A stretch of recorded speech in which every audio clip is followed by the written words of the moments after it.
Welcome to Desperately Seeking the 80s. I am Meg. And I am Jessica. And Meg and I have been friends since 1982. We got through middle school and high school together here in New York City, where we still live. And where we podcast about New York City in the 80s. I do Ripped from the Headlines. And I do pop culture. Go sports. I know, go sports games. Amazing fun. Totally fun. Fun to see the people get excited. Yeah. Last night, we were sitting in this apartment and heard fireworks go off. And we were like, what could that be for? Then we heard screaming in the streets, horns honking. So you were not watching the game? No, We're talking about the Knicks game. But my point is, I wasn't watching the game, and yet I knew they won because New York is so excited, so on board, and it is bringing our city together in a way that is so badly needed. And I'll tell you, the show that I'm doing right now takes place right near Madison Square Garden. So I have a lot of experience with the fans of this game. Of the New York Knickerbockers. Yeah, and I was there, and we had a show the night that Trump was there. Oy vey, and everyone was so pissed off because they blocked off the area. I had a hard time even getting to the theater. And then for last night to just be so satisfying, bring it back, sage the whole Madison Square Garden community, and win that game. Yes. So what was in someone a saying? Nail biter? Did you see it? It wasn't even. I saw so far behind. I saw the last shot, like that Hail Mary. Like they were my 29 points down at halftime. Yeah, that's like, all right, we're just here to like give you guys support, but it ain't happening. And they were like, no way, Cinderella story, motherfuckers. Yes. Very, very, very exciting. It's so exciting. It's really, really cool. It's wonderful. Also exciting, this is Pride Month. Yes. Go Pride. Go Pride. Go sports. Go Pride. And I was on the AIDS Memorial Instagram, which we've discussed. Mm-hmm. It's this wonderful Instagram page where people write in about, mostly in memoriam, of people they loved who died of AIDS. And they tell just their personal experiences with these people. And it's very heartwarming. And then you get to see photographs of mostly young men who died way, way before they should have. This post I saw because, do you recognize this face? Yes, I do. It is Freddie Von Mears. Yes. So this is actually a little tiny bit of a follow-up. I'm going to do a bigger follow-up later. I've been watching that documentary. Not all of the segments are out. I definitely want to do a follow-up to my story because I've learned so much more. So that'll be fun. By the way, he looks much less creepy in that photograph. Yes, he really does. He looks like a lovely young person. A sweet, normal guy. Yeah, this is before all the facelifts, I assume. That'll do it. So this post is a quote by Richard DuPont, not the Richard DuPont that we did a story about, who was a super creepy guy. This is actually a post by Richard DuPont, who was one of Andy Warhol's friends. You know who I'm talking about? Yes, Just happens to have the same last name. Now, Richard DuPont did not, in fact, write into the Instagram. But they lifted it from someplace else. They lifted it from something that he published. So this is a quote from Richard DuPont of the Andy Warhol world. I met Freddie Von Mears in 1977. I was in high school in Connecticut. My mother took my brother and I on a trip to New York City for the weekend. While my mother was getting her hair done, I went shopping alone at Bloomingdale's. While in the men's department, a handsome man said hello to me. I smiled and said hello to the tall, blonde, and very tanned Freddie, who told me he was a Ford model and a famous decorator. I told him I was looking at colleges and considering attending NYU. I also told him I was gay, but my family didn't know. He gave me his number and said to phone him and that he would take me out to dinner and introduce me to his fabulous friends. I phoned Freddie the following weekend at Plaza 5 3530. Aww. He invited me to spend the weekend with him at his apartment at 405 East 54th Street.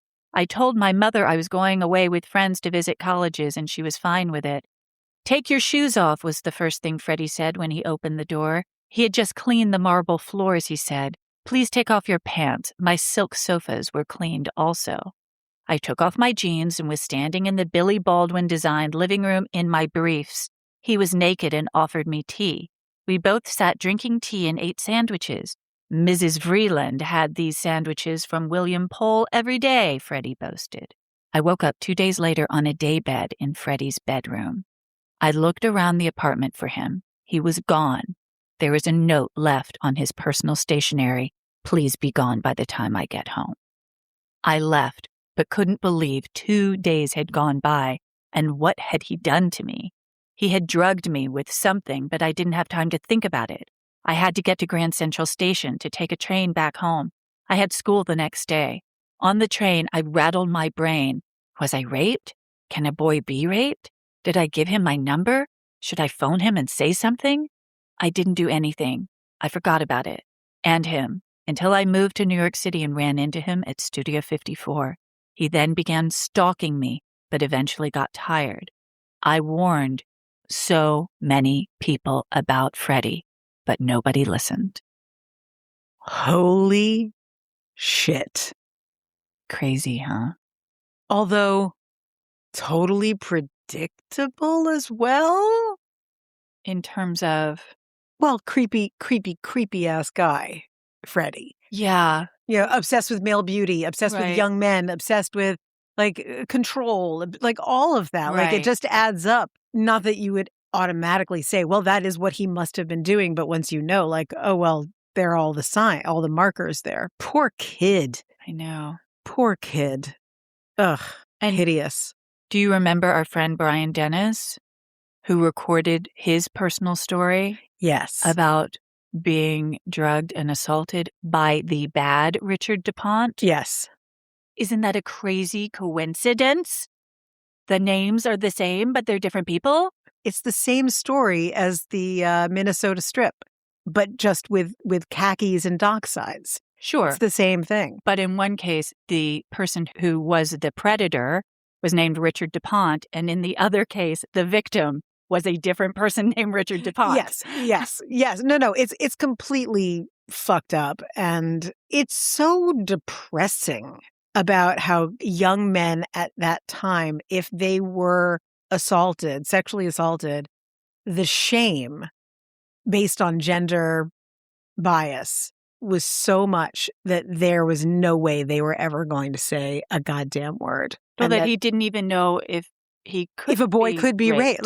Just conceptually. Very sick and very psychotic. So I saw this and felt like I absolutely had to share it. Not exactly happy Pride, but in honor of Pride Month, remembering. Well, here's a good one. Here's something more maybe upbeat, which is that there is an Instagram account that I've become very fond of for Pride Month. I discovered it right before June began, called Queer Happened Here. And it has fascinating stories and some very uplifting stories about people who are no longer with us, but who were trailblazers and did important things and helped to define a positive side of the gay community. So for Pride Month, if you want to check out on Instagram, Queer Happened Here, I think you will feel richly rewarded.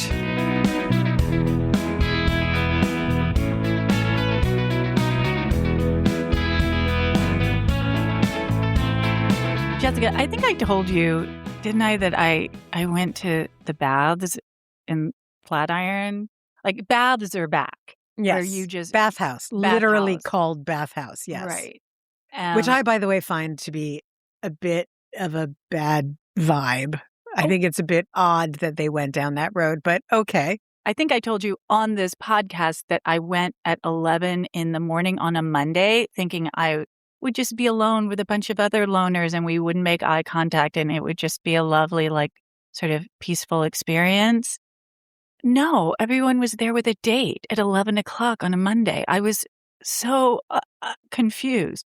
So it was not the spa experience that I had imagined. Ew. I mean, everyone was like being very chaste, but they were definitely there. It was a group activity. They were there to then go have sex elsewhere, perhaps. Maybe. If they're on a date. Because it was like, oh, show me what you got. Anyway, Continue. it wasn't what I had in mind. I just need a spa experience. Spa, different from bath. Yes. But I gather you have not been to one of these bathhouses. It's not my scene, but I hear you. But, I mean, I also went to one of the Korean baths with a friend. And that was communal and that was fun. But it was all women. Like you can go certain hours. Sometimes it's just women. Sometimes it's co-ed. I've done that too. Okay. And it wasn't that I found it particularly objectionable. It's just not for me. Gotcha.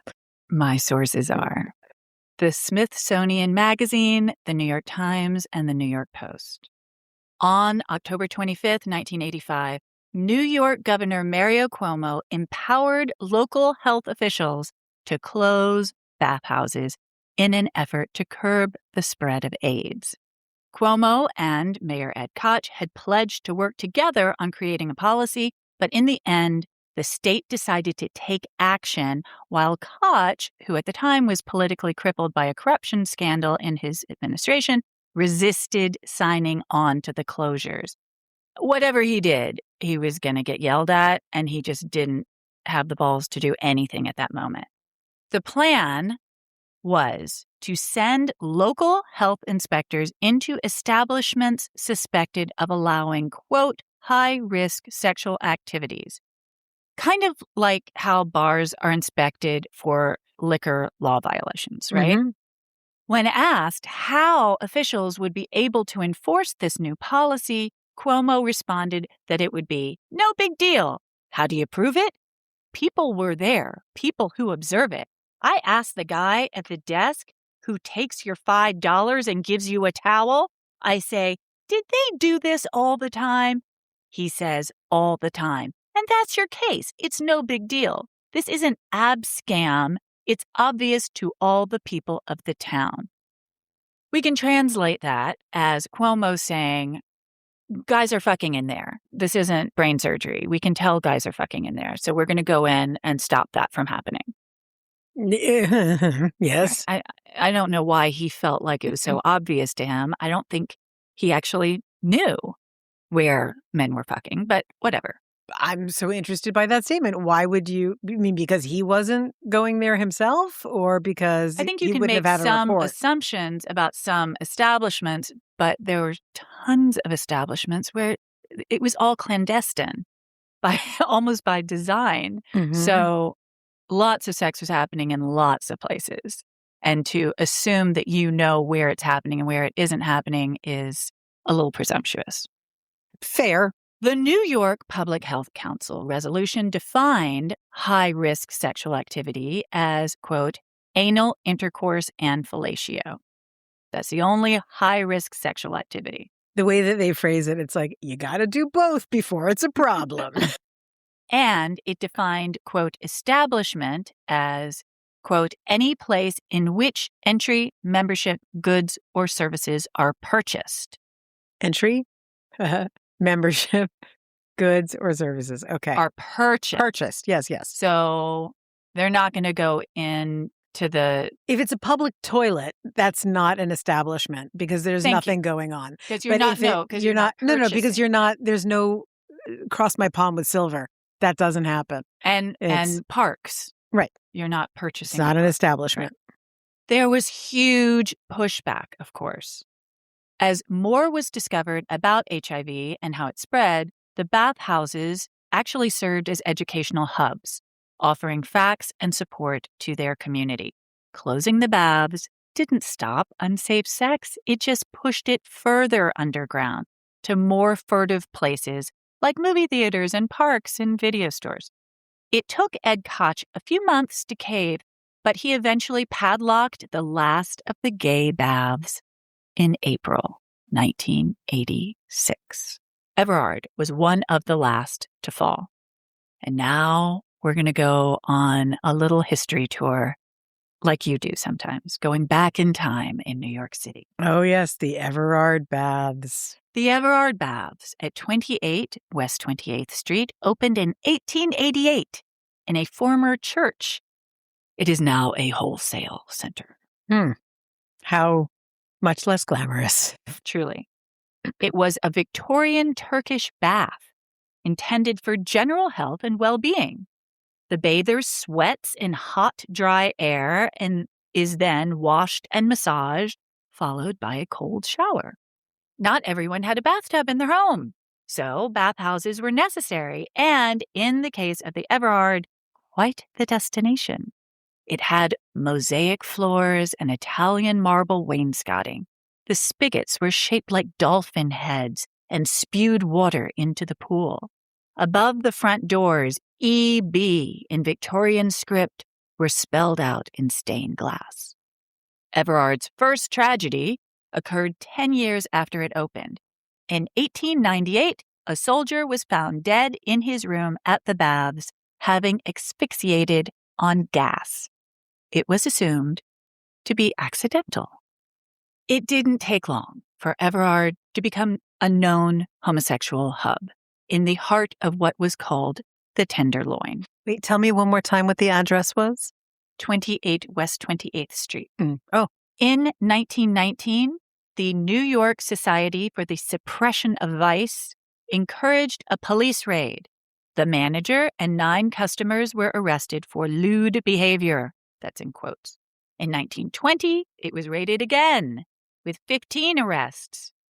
The raids probably helped spread the word about it being a gay-friendly establishment because by the 1930s, it had become a popular destination as, quote, the classiest, safest, and best known of the baths. By then, it had assumed its nickname, Everhard. A visitor in 1927 described his experience, quote, up some stairs at a desk, an ashen bored man in his shirt sleeves produced a ledger crammed with illegible scrawls. I added mine, paid my $1, was handed a key, towel, and robe, hung the key on my wrist, and mounted to a large floor as big as a warehouse and as high. Intersecting rows of private rooms, each windowless cell dark, except from the glimmer from above through wire netting, shredded with dust and containing a narrow workhouse bed. A casual whisper, a sigh lighter than thistledown, a smothered groan. Then appeasement, the snap of a lighter as 2 strangers sat back for a smoke and polite murmured small talk, such as they might exchange in a gym. Very evocative. In the 50s, a local rag described it as well-kept and reasonably clean, attracting a kinky cross-sectional clientele from every age group. Some familiar names who frequented the Everhard: Alfred Lunt, Truman Capote, Noel Coward, Gore Vidal, and Rudolf Nureyev. When the Continental Baths opened in the basement of the Ansonia Hotel in 1968, it became all the rage, and we've talked about that on the podcast. Indeed. And the Everard started to have a somewhat seedier reputation. It still had a steam room, but that wasn't its most popular feature. Its top 2 floors had been converted into 135 6.5 by 4 foot cubicles available for rent. Reportedly, they were rarely cleaned. Many in the gay community were repulsed by the conditions. Bruce Voller, co-founder of the National Gay Task Force, called the Everard a, quote, shabby, dreadful place, run down and grubby beyond words. In 1972, Gay newspaper described it as a moldy domain and a Transylvanian crypt. Larry Kramer recalled it was hideous, like Kafka. There were wire mesh walls, and the floors were filthy and stank. Oh, God. In 1977, poppers were having a moment. Poppers are highly flammable. And people still smoked indoors. And the plywood partitions between the cubicles were definitely not up to code. On the morning of May 25th, 1977, Miguel Augusto smelled smoke and peeked out his cubicle on the 4th floor of the Everard. He saw 2 men across the hallway trying to extinguish a burning mattress. Within seconds, smoke filled the hallway and the electricity cut out, trapping 80 to 100 men on the top 2 floors. Miguel found his way to a bathroom and, quote, grabbed a bar outside the bathroom window and swung to the other roof. Yeah. As it turned out, there were no fire escapes. Jesus. And the windows had been sealed shut with sheetrock. When the fire trucks arrived, there were about 25 men perched on ledges or dangling from windowsills. 200 firefighters fought the flames for 2 hours. When the smoke cleared, 9 men were dead and 12 injured, including 2 firemen. It took 30 hours for the dead to be identified. They were naked. I love the face that you're making as you say, like, they were naked. Yes. How do you identify? And remember, they don't give their real No names scribbled. when they come in. Not good. So did they tell a friend they were going there? Like, it took a while. They were, for the most part, identified by friends rather than family. The mine shaft, which we've also talked about on the podcast, had just opened. The mine shaft raised money to help pay funeral expenses for the victims. Why men would choose the Everard over well-kept bathhouses like the Continental and the St. Mark's Baths? It's a question. Oh, I had a thought from the way that you described, just the way you described Miguel figuring out about the smoke. Maybe because it was a bit run down, you could sleep there. Oh. I would imagine that people were squatting in the Everard Baths on the top 2 floors. No one's coming to look. No one's coming to clean. Nothing. This is becoming for gay men who are transient. SRO kind of situation. Yeah, for less money than an SRO. Right. One survivor of the fire said this, quote, I was willing to put up with a lot in the way of dirt and mattress fires because I thought the place would never be raided. So there's also the anonymity of it. Sure. And this is what's sort of interesting, I think, to talk about, especially in Pride Month. In the years post-Stonewall and pre-AIDS, gay liberation had many faces. For many, though, it remained critical that their activities stay very much out of the sunlight, and the Everard definitely did not let any light in. Even after the tragic fire, the Everard reopened and stayed open until Koch shut it down, and the other baths as well in 1986. But again, not for safety reasons. So it stayed open another 9 years after the fire. Yep. Astonishing. Well, that's the other thing. No one really cared about safety regulations in places where they didn't care about the people who were going there. True. I'm just thinking about, like, it must have been quite burned out. So did they just they rebuilt. They rebuilt the wow. Yeah, they rebuilt the top 2 floors. But yeah, it was ultimately closed down because of AIDS and not because of fire safety. About the legacy of the baths, Brooks Peters wrote in Out magazine in 1994, quote, the baths were gay men's Bastille, a hard-won symbol of fraternity, equality, and liberty. The right to be a homosexual man without harassment from society was closely linked to the right to have promiscuous sex. In that window of time. Crazy when you think about it, because no one really talks so much about that particular window. They talk like pre-AIDS and post-AIDS or pre-Stonewall and post-Stonewall. But what about post-Stonewall, pre-AIDS? That's a really interesting period of time. Well, it's the 70s. Yeah. Okay, so it's the 70s. 70s and early 80s, yeah. And yeah, I mean, think about I'm just off the top of my head, that was the period where Harvey Milk was elected and then executed. That was when gay men were becoming more visible.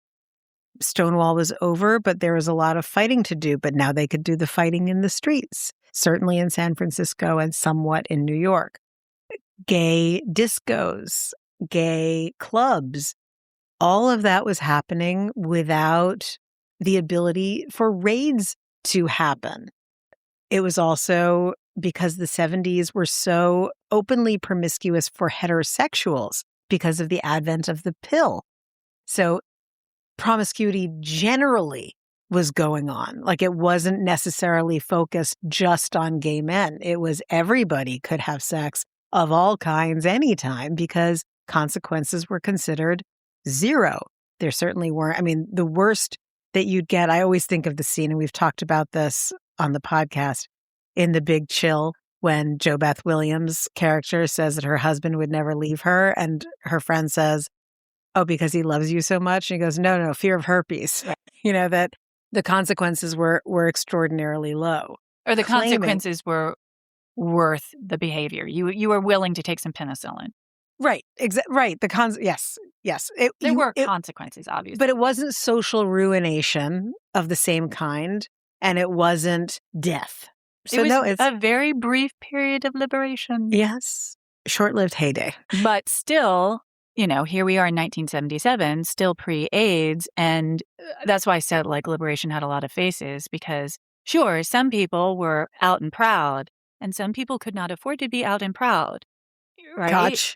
Even after, Koch is a great example. And there was so much gay bashing in the 70s. Well, because they were becoming more visible and unrepentant. And we knew where they were. Yeah, that too. When you're giving the historical background of the Everard, which is, of course, like catnip to me, and you said what the address is or was, it made me think about the reading that I've done about gay clubs and gay bathhouses and bordellos in New York City in the 19th century, of which there were many. But if anyone wants to look up the very first and most notorious of these clubs, take a little deep dive on Google into the club, The Slide. I believe it was in 5 Points, and it was, I think, the first recorded, like a playground. So The Slide, no coincidence, I suppose, that it was called that, but an absolute cornucopia of titillation and excitement for gay clientele. I wish they still called that neighborhood the Tenderloin. Oh, on 28th Street? Yeah. Yeah. That's such a cool name. Yeah. At some point they decided Chelsea sounded better than Tenderloin. But I'm curious to know why it was called that. Me too. I mean, The Slide and all of its ilk were on the Bowery. By the way, just for funsies, the book that we spoke about on this podcast, the CBGB Conspiracy, includes the Everard as one of its locations and discusses the fire at the Everard and Indeed. That people were still frequenting it. So as you were talking about it, I was like, the Everard, So yes, it was obviously so much a part of gay pop culture.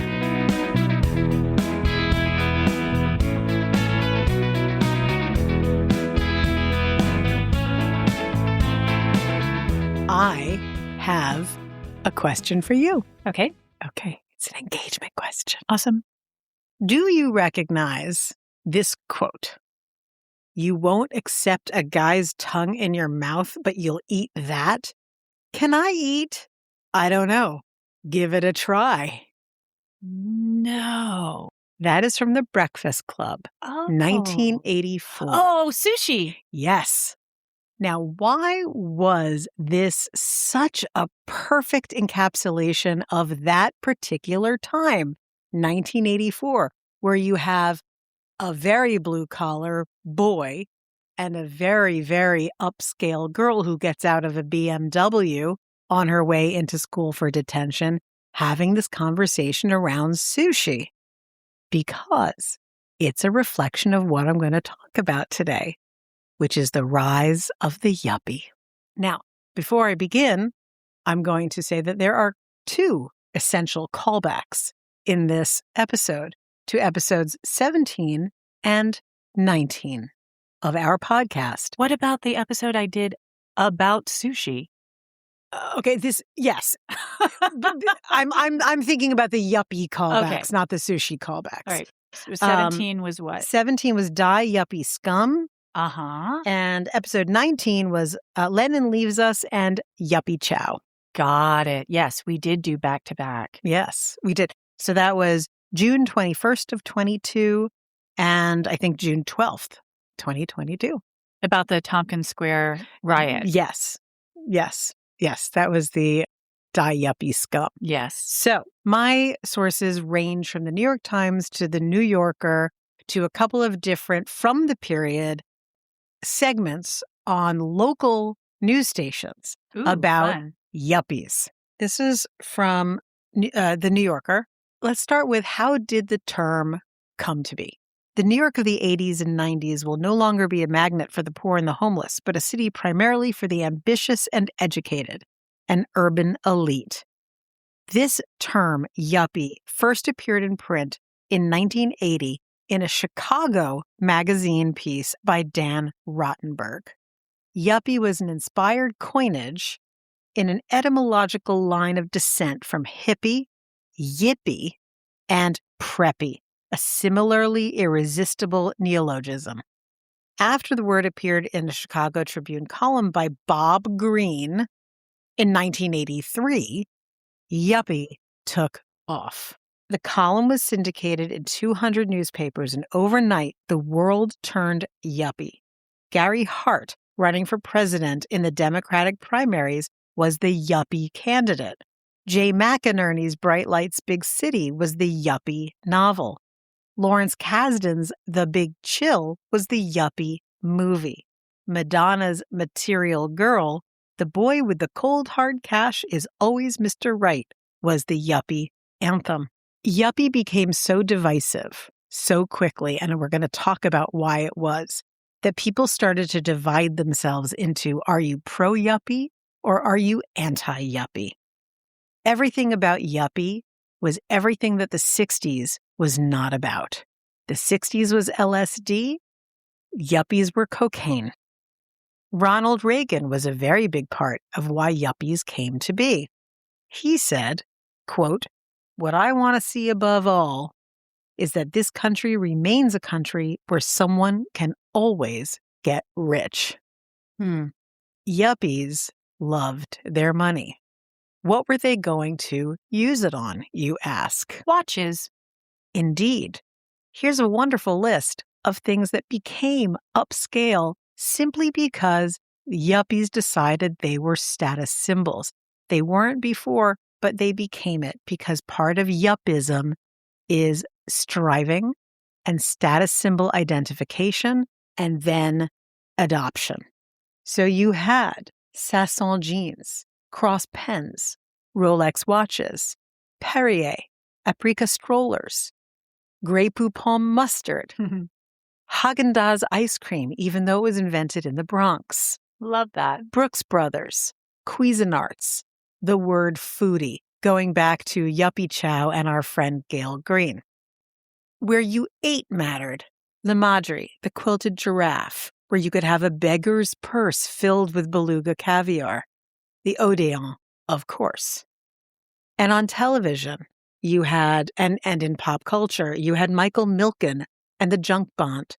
You had T. Boone Pickens and the leverage buyout, Ivan Boesky and insider trading scandal, Donald Trump publishing in 1987 The Art of the Deal, and all of the TV shows that promoted the rich, Dallas, Falcon's Crest, Dynasty, and of course, everyone's favorite, Robin Leach's Lifestyles of the Rich and Famous.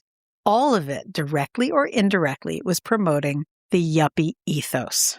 Because this is my pop culture moment, I'm going to start by saying, let's look at the pop culture items that really embodied and reflected yuppism to the culture. This was the mirror giving it back. Now, our first primary example, though it came out in 1991, the book, was American Psycho.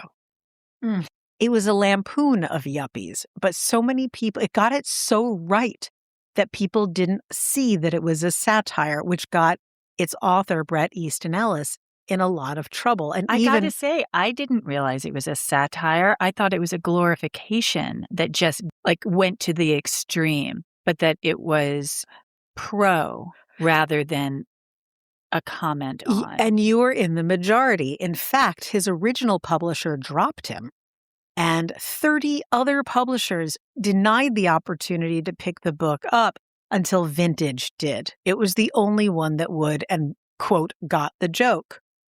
It reflected the need for yuppies to have elite restaurants like Dorzia, designer suits, intense personal grooming for men, clubs, exclusivity, conformity. In the book, Paul Allen is so completely unidentifiable that his death means nothing because no one can remember what he looks like or what he did because he's just like everybody else. And even Bateman, his killing is possible because no one knows or cares who he's disposed of. The movies about yuppies, Slaves of New York, which we've covered on this podcast, in that film and in that book, one of the characters played by Chris Sarandon is the ultimate yuppie and older than everybody else. Movies, Wall Street from 1987, Greed is Good. St. Elmo's Fire, 1985, you've got Ali Sheedy and Judd Nelson as the yuppie couple that no one else can even identify with, and they mystify their friends. We've also talked on the show about Vampire's Kiss, which lampooned the upwardly mobile vampire literary agent who self-destructs. You've got Bright Lights, Big City, 1988, from the 1984 book. Baby Boom, which we've talked about, from 1987. After Hours, that we've spoken about as well. And finally, bizarrely, we haven't spoken about Michael J. Fox's The Secret of My Success. Every single one of these films was, at what price will you go to get everything you want and get it ruthlessly? What was being a yuppie really about? And why is it that when the Tompkins Square Park riots took place, the battle cry, "Die Yuppie Scum," took root so perfectly? Well, Oliver Stone got it right when he had Gordon Gekko proclaim in Wall Street, "Greed is good."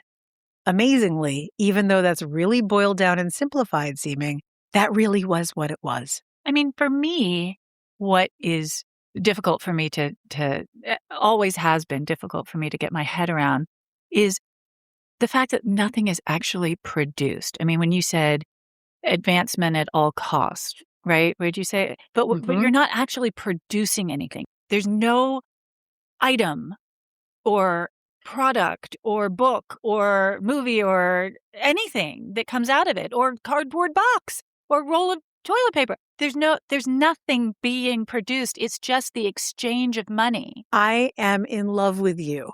And do you know why I'm in love with you in this moment? Why? Because what you just said is the key, in fact, to the economic development of the United States in the 80s and exactly why this happened. Well, yeah. I mean, when you're talking about Baby Boom, that's a big deal that she goes from being one of those people that's just sort of exchanging money to being someone who's creating applesauce.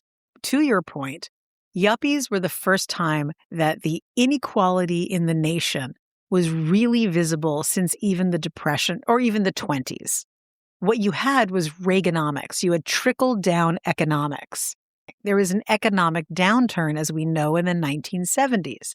So the promise of the Reagan era was there's going to be a new way of approaching money and business, and the poorer are going to be taken care of by the rich with trickle down. Wouldn't it be wonderful if we have a whole lot of rich people who then spend all their money? And so that will help the people who are, the drivers of the taxis and the owners of the corner stores and the waiters in the restaurants.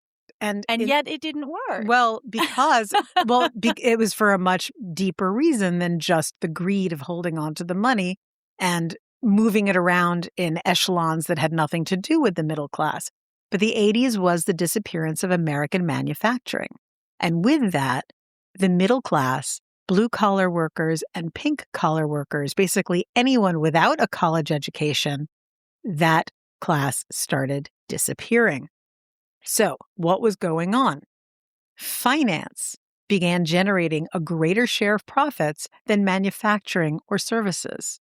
Investment banks and law firms stopped being services for manufacturing businesses and private wealth and began shaping them by forcing them to react to the financial climate they were creating. All of this was happening because Carter and Reagan administrations had loosened regulations on Wall Street. So those two administrations allowed Wall Street to become an industry on its own instead of a service industry. What they were making was new companies by buying companies, breaking them apart for parts like a chop shop. Working girl. Exactly. Creating new things that are in their own image and for their own benefit. These banks and investment firms now had enough money and leverage to take over, chop up for parts, outsource jobs, and remake the landscape of both the finance industry and the corporations that actually did make or do things. The minions who kept the system going were the yuppies. At the time, this is pre-computer, pre-AI, pre-all of that, you needed bodies to be churning the machine. And where did those bodies come from? Well, these financial and legal institutions were able to pick the best of the best because that's where the money was. In Liar's Poker, Michael Lewis says, quote, "I had stood in 6 inches of snow with about 50 other students awaiting the opening of the Princeton University Career Services office. 40% of the Yale class of '86 applied for banking jobs."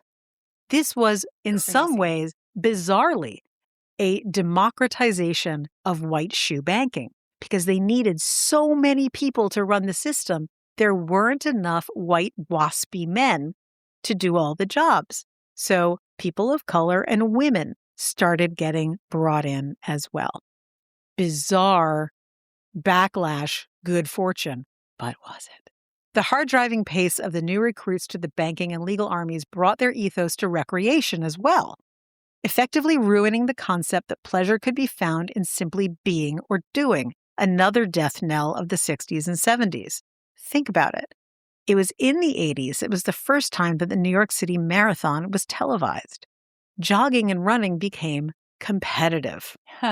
Ironman competitions, competitive aerobics, competitive restaurant reservations, the rise of gourmet groceries. Groceries. That was the advent of Dean and DeLuca. And even amazingly, do you remember when the Food Emporium first arrived in New York City? Oh, yeah. That was originally Shopwell. They just rebranded to Sound Fancy. And that's how they got the yuppies to come in. Well, yeah, yuppies liked kitchen stuff. They certainly did. Art acquisition as investment instead of appreciation of the arts. Interestingly, and this is going to come in a moment, these college-educated people who were running on the treadmill, joining the rat race to get their piece, traditionally, they were Democrats. They were college-educated. Keep that in mind. The rise of the yuppie, college-educated, striving towards refinement, consumption, and elitism gave birth to where we are today politically. In the 1980s, Trump was an outer borough, uncouth, mocked by and rejected by New York society no matter what, openly avaricious thug. He was the perfect lightning rod for the blue-collar people displaced by the Democrat yuppie culture, who started, in whatever way he was getting a toehold, as in with his book, The Art of the Deal, getting their attention. Because in many ways, his lie that he wasn't of the 1% made some sense because he was just too gross to be in the club. All of this led to anti-intellectualism and hatred for those who bought into and benefited from the demise of blue and pink collar workers, even if they owned their own businesses. So people who were owning their own businesses but were not college educated still started identifying as anti-yuppie, which is the thin edge of the wedge with where we are today. More about what's a yuppie. What does a yuppie look like? WCVB-TV in 1984 said that it was 20 to 40 years old, single, earning at least $25,000 a year, and not having to punch a time clock, even though they were usually working 75 hours a week. They had no kids, and they would love to have a meal of sushi and Chardonnay at the drop of a hat. WLWT Channel 5 said, you had to have a BMW, you got to eat out every night, and you must follow the herd. They could be found in major cities. They were big buyers and increased debt in the country. And credit cards. Credit cards. That is from the Hagley Museum and Library. What were some of the other things that they loved? Well, if you look at the movies that we've talked about on this podcast or that you now want to watch, here's some of the other things that they were into and the status symbols that spoke to them. Because these were people who were status obsessed, but were not part of the 1%, the true 1%. They were striving to be the 1%ers, and some of them became them. They were a backlash against the 60s. They weren't reformed hippies, as some people like to say. No. These were a micro-generation. What were you going to say? I was going to say family ties. That's exactly it. It's the parents are older hippies who protested and had all these democratic values and progressive values, I should say. And their son, Alex P. Keaton, is a capitalist and is rebelling against his hippie parents by being a yuppie. Yes, precisely. So what was the look? Power suits for both men and women. Shoulders were in. For women, exaggerated. For men, still there. For women, sneakers with skirt suits. Not only was that convenient when you're running from wherever you're running to, but it became a status symbol on its own because it showed that you were a woman on the rise. Love it. Working girl, as we know, is the perfect example. Again, just as a quick overview, some of these are repetitions, but I found them again and again. Perrier, BMWs, loafers, pearls, cordless phones, health clubs, sushi, espresso, and brunch. Surf club. Yes, I agree with you. Yes, surf club. Yes. Because we did a story about the surf club, which was just had such a different vibe from some of the other clubs that we talk about, like Nell's, like Palladium, like Limelight. And mostly, I think, because it kind of predated. It was an early version, and it was definitely catering to the Pearl set. Yes, it was the upwardly mobile.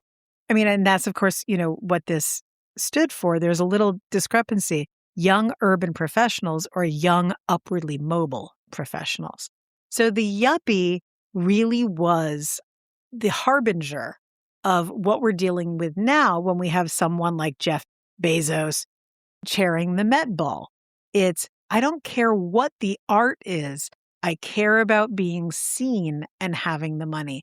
That's what this is. And yuppies still very much exist, but now we call them things like tech bros. Yuppies, not as cute as the preppy. And during the Tompkins Square riot, which was a riot, we've talked about it on the podcast, you did specifically, Meg, and the creation in that neighborhood of the Christabella apartments. Is it Christadora? Yes. Christadora. That was when Die Yuppie Scum came up because yuppies were also well known for being, again, the first ones to go into areas that would have benefited from some kind of regeneration, but the cities weren't doing it, and real estate developers would if the yuppies said, we're ready to buy. Right. So, and that did not help the residents who were there already. Indeed. There. And if you really want to spend some money, you can go on eBay and you can find some original Die Yuppie Scum t-shirts. Right. I do think I saw one of those. I think I posted a picture of one of those. There you go. And they're a little older than we are. Yes. 5 to 10 if they're in years. 1987, people who were, in the let's say, workforce. 22 years old, the very youngest, right? So 87, 67, born in 55, right? Right. So definitely, So older they than are we now. How old are they now? They're like 70 something. Yeah. Early 70s. Yeah. Okay, guys. Well, bring some good to the world. Yeah, no kidding. If you made all that money, good for you. Now use it for good. If you still have it.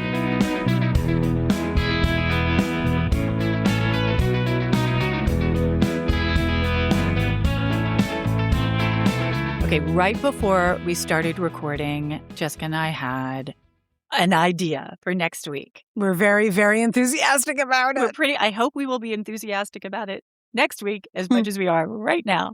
The idea is we are going to say things we're really enthusiastic about. This is just a moment of, you know what? Why not bring a little positivity? We recommend. Because are we going to have consensus about what we want to recommend? No. I'm going to bring you things I am enthusiastic about, and you will bring me things you're enthusiastic about. Okay. My confusion is because we started off talking about something that we have a common passion for. I might be telling you about something you don't know about. Okay. And then that's something exciting. Or I might be telling you something that you're like, I didn't have the best experience with that, but I'll keep an open mind. All right. So it's sort of like really biased Consumer Reports. That's it. And are you going to allow me to have a moment of here's what I hate? Yeah, I think we should do 3 recommendations and 1 don't go close to this. Each. So a total of 8 items. Total of 8 items. 6 goodies, 2 baddies. Yeah. What should we call it? We're still working on the title. Yeah, we'll get there when we get there. We'll come to it. But I'm excited. Yeah. Yeah. I mean, it's really going to force me to be positive. Yes. What do I love? I don't even know anymore, Meg. I don't even know. Off the top of my head, I can think of 3 things that you love. Off the top of my head. Oh, yes, I love many things, but I'm thinking of products. No, I'm thinking of products too. And we could also do restaurants, places. Okay. We could do anything. And let's keep it like New York-y. Yes, it will be New York centric or if not specifically from New York, highly used in New York by others or at least us. Yes. Okay.